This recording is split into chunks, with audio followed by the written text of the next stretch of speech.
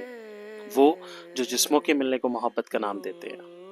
وہ کہے جا رہا تھا اور میں نظریں نیچے قبر پر گڑائے جا رہا تھا، آنسو میری آنکھوں سے ٹپ ٹپ نیچے گر رہے تھے۔ آج میں ایسے شرمندگی اور ندامت سے سر جھکائے بیٹھا تھا جیسے کبھی سفیان سر جھکائے کھڑا تھا۔ فرق بس اتنا تھا کہ وہ سفیان مرشد مجازی کے کہنے پر سر جھکائے کھڑا تھا اور یہ سفیان مرشد حقیقی کی محبت میں سر اٹھا کر بات کیے جا رہا تھا۔ مجھے ایسا لگ رہا تھا جیسے سفیان نے مجھے یہاں اپنے لیے نہیں بلکہ میرے لیے مجھے بلایا ہے۔ وہ تو معافی تلافی اور وضاحت سے بہت آگے جا چکا تھا۔ اب اس سے بخشش کے لیے میرے جیسے کسی کمزور وسیلے کی ضرورت نہیں تھی۔ اس کے تار تو اپنے مرشد حقیقی سے جڑ چکے تھے۔ اب تو وہ میرے جیسے کئی لوگوں کے لیے بخشش کا ذریعہ بن سکتا تھا۔ اس رات مرید اور مرشد نے کئی راز و نیاز کی باتیں کی، سارے پردے ہٹ گئے، بہت کچھ انڈیل دیا اس نے میرے اندر، مگر اب وہ مرشد تھا اور سید شہریار شاہ اس کا مرید تھا۔ رات آدھی سے زیادہ ڈھل چکی تھی۔ میں نے سفیان سے اجازت چاہی، اگلے دن مجھے گھر روانہ ہونا تھا۔ میں نے سفیان کی منت کی کہ میرے ساتھ گھر چلے، مگر اس نے یہ کہہ کر مجھے لاجواب کر دیا کہ ہم سب کا اصل ٹھکانہ تو یہی ہے، پھر کیا فائدہ ان مٹی کے گھرندوں میں رہنے کا۔ میں نے ملوک خان کو کال کی، وہ 20 منٹ میں پہنچ گیا۔ یہ آخری بار تھی جب میں نے اپنے مرشد کو دیکھا۔ اگلے دن میرے اٹھنے سے ہی پہلے اطلاع ملی کہ سفیان وفات پا گیا ہے۔ مجھے لگا جیسے بتانے والا کہہ رہا ہو سفیان کا انتظار ختم ہو گیا، وہ اپنے مرشد کامل کے دیدار کے لیے رخت سفر باندھ چکا۔ سبھی گھر والے غم سے نڈھال تھے مگر ملوک خان کا برا حال تھا۔ اکلوتا جوان جہان بیٹا چھوڑ کر چلا گیا تھا، یہ صدمہ اسے کھائے جا رہا تھا۔ میرا گھر جانے کا پروگرام کینسل ہو گیا۔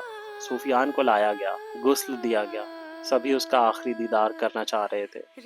سبھی مجھ سے کہنے لگے پیر صاحب اپنے مرید کا آخری دیدار کر لیں۔ میرے دل میں درد کی ایک ٹیس سی اٹھی۔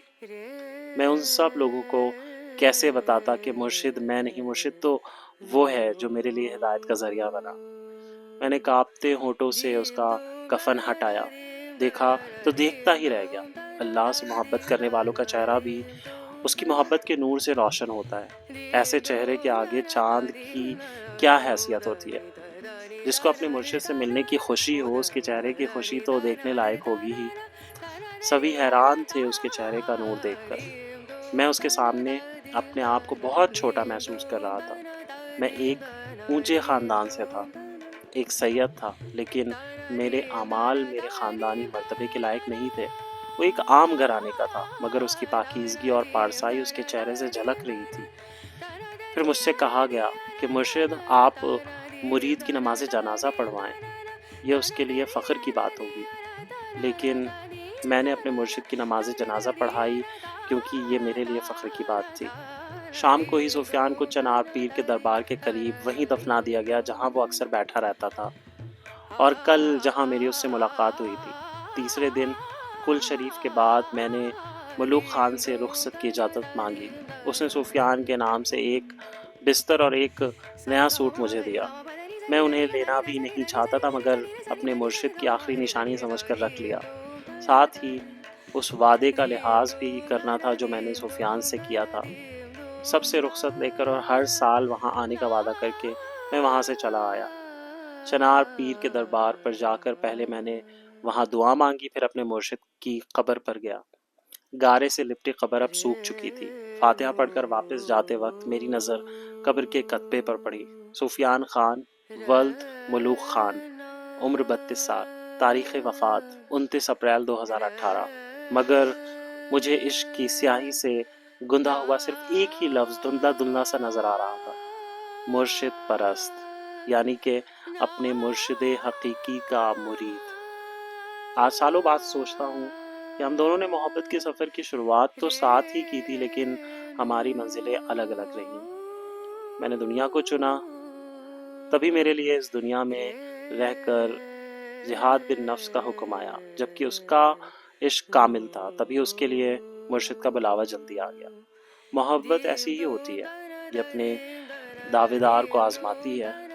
جو سچا ہو وہ جلدی منزل کو پا لیتا ہے، اور جس کے دل میں ذرا بھی کھوٹ ہو وہ دنیا میں رہ کر ہی اپنا امتحان دیتا رہتا ہے۔ سفیان مرشد مجازی کی تلاش میں نکلا تھا اور ایک ہی جھٹکے میں مرشد حقیقی کو پا لیا، مگر میں آج بھی محبت کے ابتدائی درجے پر ہوں۔ میں نے جو کچھ بھی پایا وہ سب سفیان کی دعاؤں کا صدقہ ہے۔ میں نے اپنی زندگی کا ایک ایک پنہ آپ سب کے سامنے پلٹ دیا ہے، لیکن ایک سوال چھوڑ رہا ہوں آپ سب کے لیے۔ آپ سب علمی لوگ ہیں، اپنے علم کی روشنی میں مجھے یہ بتائیے کہ کیا میں نے کبھی سفیان سے محبت کی؟